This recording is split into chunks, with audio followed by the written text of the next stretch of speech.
1953 ခုနှစ်ကတည်းကစီးရီချစိတ်ဝမ်းနေကွဲခဲ့တဲ့ကြောင်မြောက်ကျင်းမာမှုတွေဟာ2000ခုနှစ်နောက်ပိုင်းမှာအခြေအနေတွေကပိုမိုတင်းမာလာပြီးတော့ကုလတောင်ဝင်ကူရပြီးရုံရင်စံခတ်တွေဖြစ်ကတပ်သားတွေအသက်တွေဘလို့စတိခဲ့ရလဲဆိုတာကတော့1953ခုနှစ်မှာတောင်ကိုရီးယားနဲ့ကုလသမဂ္ဂတို့ပူးပေါင်းပြီးတော့ NLL လို့ခေါ်တဲ့ရေပိုင်နက်မြင်းရဲ့အပေါ်ပိုင်းအားလုံးကမြောက်ကိုရီးယားနဲ့တရုတ်တို့ပိုင်ဆိုင်ကြောင်းကိုရေပြင်ပိုင်ဆိုင်မှုစတင်သဘောတူညီလက်မှတ်ရေးထိုးခဲ့ကြပါတယ်။ဒါကြောင့်ကျွန်းဆွယ်တွေကိုထိန်းချုပ်ဖို့အတွက်မြောက်ကိုရီးယားက NLL လို့ခေါ်တဲ့ရေပိုင်နက်မြင်းကိုလက်ခံခဲ့ပါတယ်ရှင်။ဇဝန်ခန်းရဲ့အစမှာတော့ကြီးမားခမ်းနားလာတဲ့တောင်ကိုရီးယားရေတပ်ဝန်းကြီးကိုတွေ့ရမှာဖြစ်ပါတယ်ရှင်။တပ်သားတွေကိုစီအလုံးရှုံနေကြတဲ့အချိန်စစ်တပ်သားတယောက်မယောင်မလင်းနဲ့ရောက်လာခဲ့ပါတယ်။သူ့အတွက်နေရာအသစ်ဆိုတော့ဟိုကြည့်ဒီကြည့်လုံနေတော့မှာပဲရေတပ်သားတယောက်ရောက်လာပြီးတော့ဘယ်သူများလဲလို့မှတ်တယ်ပတ်တုံးရောင်မင်းငါတို့တက်ချေပြောင်းလာတာလားဆိုပြီးတော့ကြိုဆိုခဲ့ပါတယ်အရင်ကတည်းကတငယ်ချင်းတွေဖြစ်တာကြောင့်အခုလိုတက်ထဲမှာအတူတူတောင်းဝန်ကြတာကြောင့်လေတငယ်ချင်းနှစ်ယောက်ကဝမ်းသာမဆုံးဖြစ်နေကြပါတယ်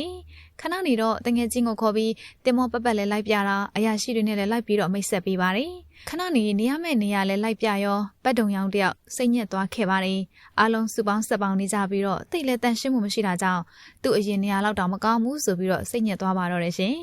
ဒါပေမဲ့လည်းအနားမှာတငယ်ချင်းအရင်ကြီးရှိနေတာကြောင့်ပတ်တုံရောင်တယောက်အနှင်းငယ်တော့ရှိနေခဲ့ပါတယ်တညဘောလုံးပွဲကြည့်ပြီးတော့တောင်ကိုရီးယားနိုင်သွားလို့အောင်ပွဲခံနေကြရင်းနဲ့အရေးပေါ်အချက်ပေးလာခဲ့ပါတယ်တပ်သားတွေအားလုံးတိုက်ပွဲဝင်ဖို့အစင်သက်ဖြစ်ဖို့ချက်ချင်းတင်မောပေါ်တက်လာကြဖို့ဆိုပြီးတော့အမိန့်ပေးလာခဲ့ပါတယ်တပ်သားတွေလည်းကမန်ကရန်တိုက်ပွဲဝင်ဖို့ပြင်ဆင်ကြရင်းနဲ့မြောက်ကိုရီးယားကအမြောက်ပြက်လိုက်ပြီးချက်ချင်းမိငိမ့်တက်ကြဆိုပြီးအမိန့်ဝင်လာတာကြောင့်ချွေးတန်ရဲရဲတွေနဲ့မိကိုအမြန်နှိမ့်တက်ပါတော့တယ်ခဏနေမိလဲနှိမ့်တက်ပြီးရောကွန်မန်ဒါဆင်းလာပြီးတော့မင်းတို့ပြင်ပန်းသွားကြပြီငါတို့မင်းတို့ရင်ရင်မှုအစ်စ်ပဲမင်းတို့လည်းပြောက်ကွက်ဘယ်သူရှိလဲလို့မေးတော့ခေါင်းဆောင်ကသူ့မိမစေယုံတင်ထားရလို့ခွင့်ယူထားတာပါလို့ဖြေခဲ့ပါတယ်တိုက်ပွဲတွေကမိမစေယုံတင်ရတယ်ဆိုပြီးစောင့်မနေဘူ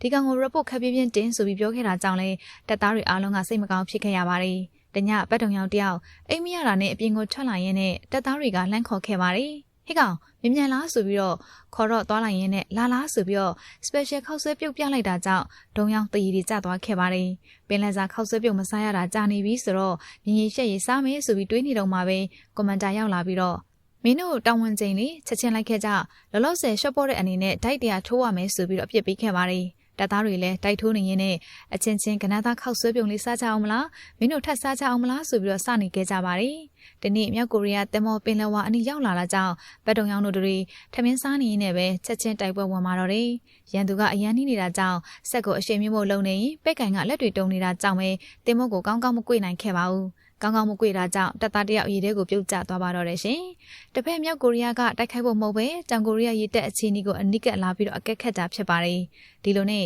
ရေထဲကျသွားတဲ့တပ်သားကိုပဲ့ကန်ကချက်ချင်းဆင်းခဲ့ပြီးတော့အသက်ကယ်ပေးလိုက်ပါတော့တယ်။တောင်ကိုရီးယားနိုင်ငံမှာကမ္ဘာဖလားလဲကျင်းပနေတာကြောင့်တောင်မြောက်ဆက်ဆံရေးကလည်းတင်းမာလာသလိုရန်လိုမှုတွေကလည်းပိုပြီးတော့များလာပါတယ်။ဒီနေ့ရေတပ်သားတွေပျော်ပွဲရွှင်ပွဲလုပ်နေရင်းနဲ့ကွန်မန်တာကပဲ့ကန်ကိုမင်းဟိုနေ့ကလက်တုံနေတာငါသတိထားမိတယ်။မင်းသိထားရမှာကရေတပ်သား28ယောက်ရဲ့အသက်တွေအားလုံးကမင်းလက်ထက်မှာမင်းကိုမင်းသိပါတယ်အားလုံးကိုမသိစေချင်ဘူးဆိုရင်တော့မင်းအလုပ်ထွက်တော့ဆိုပြီးပြောလိုက်တာကြောင့်ပဲ့ကင်ဒေါသထွက်ခဲ့ပါတယ်ကွန်မန်ဒါကသူ့ကိုအခုလိုပြောလိုက်တာကြောင့်တက်ချင်စိတ်တောင်မှပေါက်သွားပြီမဲ့တခြားသူတွေကကွန်မန်ဒါကတိတ်တော်ပြီးလူကောင်းတစ်ယောက်ဖြစ်ကြောင်းအသက်သာငယ်ပြီမဲ့ရန်သူကိုနှိမ်နှင်းတဲ့နေရာမှာတော်လွန်တာကြောင့်ယာရုကြီးကြီးဖြစ်လာတာဖြစ်တယ်ပဲ့ကင်လည်းနောက်တော့သူလည်းကောင်းစစ်ခြင်းလို့အခုလိုတွေးတာနေမှာပါဆိုပြီးတော့စိတ်ကိုဖြေလိုက်ပါတော့တယ်တခြားတပ်သားတွေကလည်းပဲ့ကိုင်အခုလိုထွက်တော့မှာဆိုတာကြောင့်အားလုံးကလည်းစိတ်မကောင်းကြပါဘူးဒီလိုနဲ့မြောက်ကိုရီးယားကလည်း2ရက်အတွင်းစစ်စင်ရေးစမယ်ဆိုပြီးတော့ကြေညာလိုက်ပါတယ်ဒီနေ့တောင်ပိုင်းတပ်သားတွေပင်လယ်ဝါထဲမှာကင်းလည်နေစမှာပဲမြောက်ကိုရီးယားရေရင်တွေ့လိုက်တာကြောင့်ဒီကောင်လေးဘာလာလုပ်ပြန်ပြီလဲမသိဘူးလာလျှောက်ပြန်ပြီဆိုပြီးပြောခဲ့ကြပါတယ်ကွန်မန်တာကလည်းဒါကိုမသိင်္ကာတာကြောင့်ကျွန်တော်တို့တွေ့တာ2ခါရှိပြီသူရိုသားရိုတော့မဖြစ်နိုင်ဘူးဒီကောင်လေးတိတ်တဆိတ်လှုပ်ရှားနေတာဖြစ်နိုင်တယ်အထက်ကိုသတင်းပို့ပါဆိုပြီးပြောခဲ့ပါတယ်ဒီနေ့ကွန်မန်တာတို့ထုံးစံတိုင်းကင်းလည်နေတော့မှပဲမြောက်ကိုရီးယားရေရင်ကသူတို့အနားကိုတဖြည်းဖြည်းဥတီချင်းကပ်လာခဲ့ပါတယ်ကွန်မန်တာလည်းထုံးစံတိုင်းမှာပဲတပ်သားတွေတစ်ဖက်ရန်သူချင်းကပ်လာပြီးတတိထားနေကြဆိုပြီးပြောခဲ့ပါတယ်တပ်သားတွေကလည်းအေးစေးတစ်ဖက်ရန်သူရဲ့အရင်ကိုစောင့်နေခဲ့ကြပါတယ်